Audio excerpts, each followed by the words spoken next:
Anak saya lihat bola, ingin senang-senang karena itu hobinya. Pulang-pulang, Bu, jenazah yang kami temukan, Bu,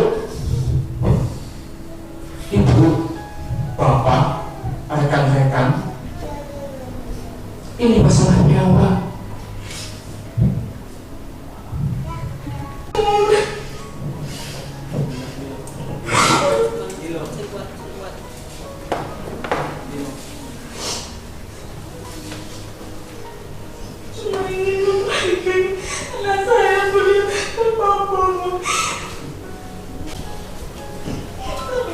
Nah, saya nggak tahu apa-apa, begitu mata saya mata begitu. Saya cuma ingin polisi yang tadi itu dipenjarakan gitu, Bu.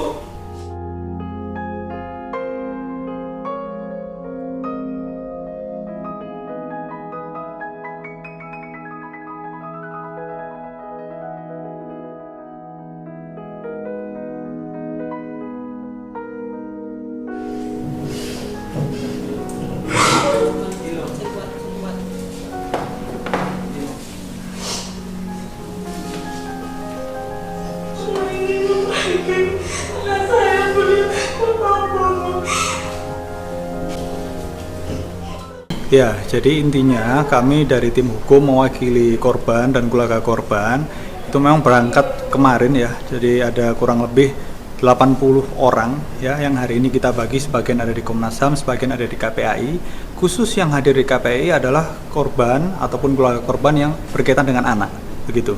Dan hari ini kami sudah ditemui oleh Bu Ros selaku Kepala Bagian Hukum dan Pengaduan.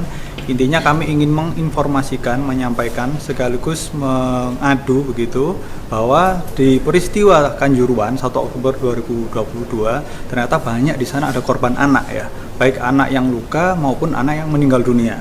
Tentu itu harus mendapat perhatian yang serius ya, termasuk salah satunya dari KPAI.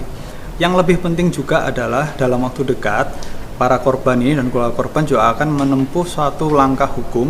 Artinya kita berencana akan melaporkan peristiwa itu ke Mabes Polri, sehingga KPAI kami rasa perlu untuk ikut hadir bersama kami di sana, memberikan advokasi hukum ya, juga memperkuat psikis anak ya, yang juga nanti yang tidak kalah penting setelah laporan hukum adalah proses rehabilitasi. Itu tadi sudah kami sampaikan semua, walaupun kami hari ini nggak ketemu komisioner, melalui buruh saya yakin nanti juga akan disampaikan komisioner. Artinya meskipun sudah lewat dari 30 hari, saya rasa KPAI harus segera ambil langkah yang konkret, melakukan tindakan untuk kepentingan anak dalam hari ini sebagai korban gitu.